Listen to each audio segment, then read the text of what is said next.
in January, I was playing with OpenClaw. I've been running my claw for a couple of months, and Peter was like, hey, you made this. He saw my vibe coded Windows app. Yeah. And he's like, this is cool. You should keep doing that. Keep doing that.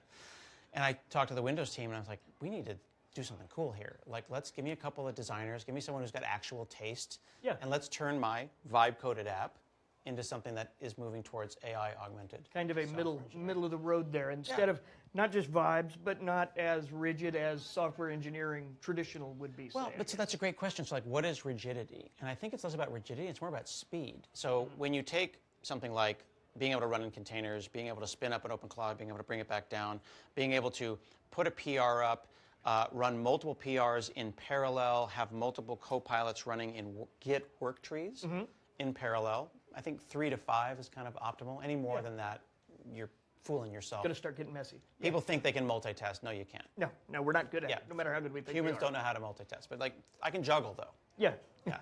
So I can do 3 to 4 work trees. So I use work trunk. And I'll show you how all this works. And then I use the new GitHub Copilot app. And then we can do a release a day if we wanted to. So we're learning as much as the folks working on OpenClaw are learning. It's like, how fast is the right amount of fast? Yes. And how do you avoid being a slop cannon? Yeah. And you really be a software engineer, good SDLC, amazing tests, good code reviews, read all the code that the AI writes. We are looking at the code. So I'll show you how I look at diffs. Oh, that'd be great. How we move through that kind of stuff. It's really interesting because we very much are at a time where not just the pace of AI, but the pace of development since AI is moving so insanely fast. Right. And the ability to find ways to keep up with that speed in a competitive way, but not churn out hot garbage. Well, feels like the trick. So it's funny that you talk about the speed of stuff. Let me actually skip to something that you might be interested in that's kind of unrelated. So I mentioned how too many people are multitasking, and I think you see people token maxing, and like I don't think it's cool to have a token leaderboard. No. Like you're lighting money on fire. Well, you need to use the right amount of tokens to do the job. So I'm not interested in number of PRs, number of commits, lines of code. Yeah. I'm interested in humans. Like what problem got solved? What user story happened? Yeah. But I also am noticing people that are just kind of like vibrating with enthusiasm and activity. But did you actually do anything? So I made this dashboard for myself because you can feel yourself getting that dopamine rush. Yeah. So this is called Hansel Projects, and basically it looks through all of my different projects, and it says pick the work that you have the energy for. So how am I feeling? Like, what's my emotional state right now? Do I feel like doing PRs? Well, I got 12 PRs. Well, but I got some issues on this one that might be interesting. But maybe, am I feeling a little more problem solving today? Yeah, or exactly. Do I want to do human PRs? Here's some stale PRs I need to work on. But like this one is maybe some small automations. Yeah. So I don't want to wake up in the morning, have a crush of 100 to-dos, and then do all the bots, and then go to bed, and then rinse and repeat. So there's a humanity to it. So I made my own dashboard that looks at all of my repos. I've got 140 plus repos. These are different priorities, and it prioritizes it based on my emotional state. Oh, I love that. And this is actually running in a I'm feeling lazy today. Yeah, then that's okay, and we need to tell ourselves that that's okay. Yeah. Because the social media kind of leaderboard of people are like, what are you doing, bro? Why aren't you burning tokens? Not interested in doing that. And you saw that in the keynote because I don't want to burn tokens for token's sake. I don't want to waste energy. I don't want to waste money. Maybe some of the tokens are on a laptop. Maybe they're in Copilot. Maybe it's this model. Maybe it's that model. There's a slider bar of importance, and I want to use just the right amount. So here, this is from yesterday. I can generate this every day. These are open PRs, actionable items, and you can see that I'm inside of the GitHub Copilot app running this local dashboard. This is the Copilot app. I used to spend most of my time at the terminal. So I'd have here's a pane, here's a pane, here's a pane. So I've got 2 PowerShells and an Ubuntu, right? And you can see over here, I've got all my different terminals from my OpenClaw, Ubuntu. I could also install Kali Linux or Red Hat or whatever. PowerShell is my main. But then I found myself spinning around kind of console task switching. Yeah. But then, and I was running Copilot CLI, and now I'm inside of GitHub Copilot, the app, and I can see things from a actions perspective. What are the issues that are open? What are the PRs that are open? It's more stuff to be done than a terminal multiplexer. Yeah. I don't need a terminal multiplexer. I just need to know what's going on. So here I'm working on the OpenClaw Windows node that we launched today. Saw that. That's and exciting. You can see, like, I'm working on this thing called Emoji Bake, and I had Christine back at the office fix that. Emoji Bake is when emoji gets corrupted because of double encoding, and you end up having like an emoji or a Chinese character turn into like 3 or 4 ASCII characters. Yeah. So Christine has gone and fixed that for me. And what's nice is I can see the changes. Now, it looks like a lot of changes, but she was actually repairing a double encoding error, right? So there's the removal, and there's the replacement back, fixing the Chinese resources. So I can look at this PR and manage this PR directly from here, and then she's also gone and she's added 188 lines of test to make sure it doesn't ever happen again. Yeah.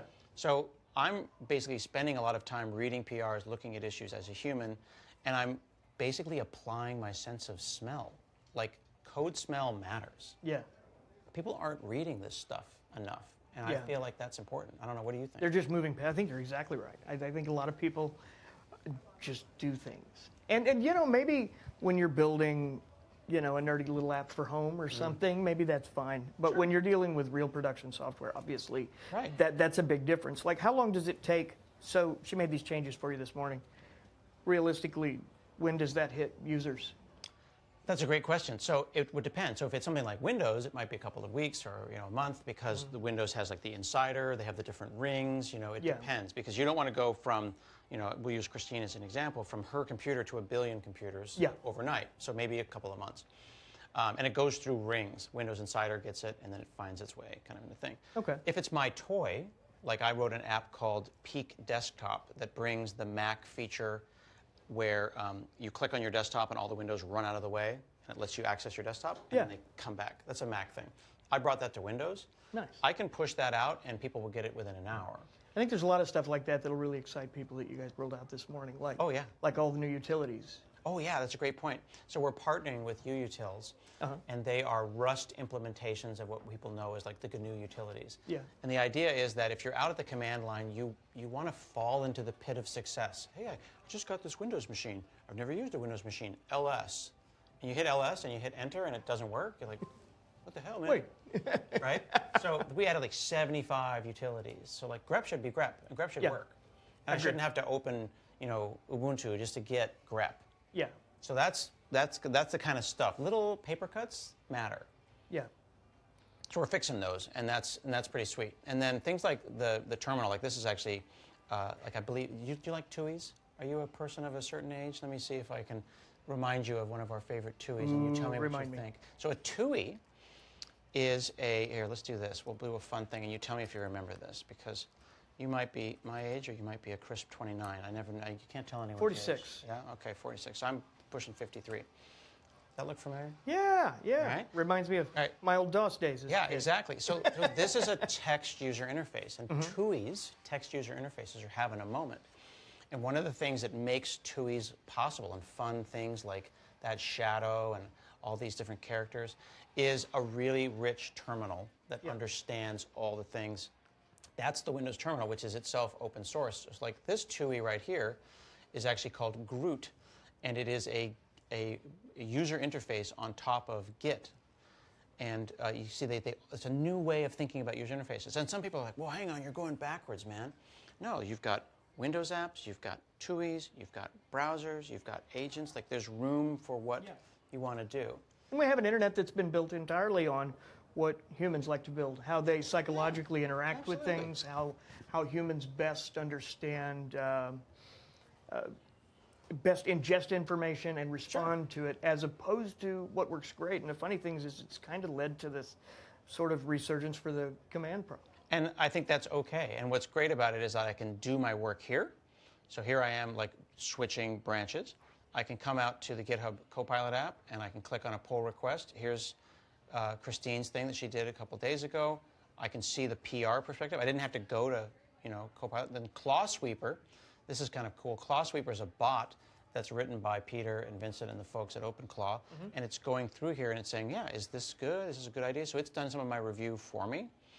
And then if I want, of course, I could go up into GitHub itself, find those PRs, click on those PRs. See, PRs are already starting to roll in. And then I could even, let's see, here's a GitHub Actions one here. Here Regis did one where he's working on the gateway. I can look at this, and I could assign one of the other leads, or I could assign the reviewer, and then we're seeing kind of agentic conversations where he'll talk to Copilot and say, like, I disagree, I don't think that's it. Or Copilot consistently thinks our architecture isn't the way it should be, but we disagree, so we change the architecture documentation in order to steer it, because AIs are really good at making features, but they're less good at making architectures. That makes sense. We believe we know more. So we've got all these docs to talk about, well, here's how we want localization to work. So when Christine puts in her localization fix, we check it against that, we write tests. That's where you start moving a couple clicks from vibes and into, like, we're actually making software for a reason here. I like that. Yeah. There's a formality to it. I think people, like, it's fun to, hey, man, it's just vibes. Yeah. Or, is this for yourself? Great, vibe, knock yourself out. Yeah. Like, I made a stupid game called Baby Smash. We make a stupid one every time we get a new model to play with. You know, it's just like, it's a silly game, right? So I go and I make this game, it's called Baby Smash, and it doesn't matter that it's silly, and it, right? So, like, it's not a huge deal. But then the thing is, it got a couple 100,000 users, and now it's like, oh crap. Oh, now it's a thing. I made this for my kid, and now it's a thing.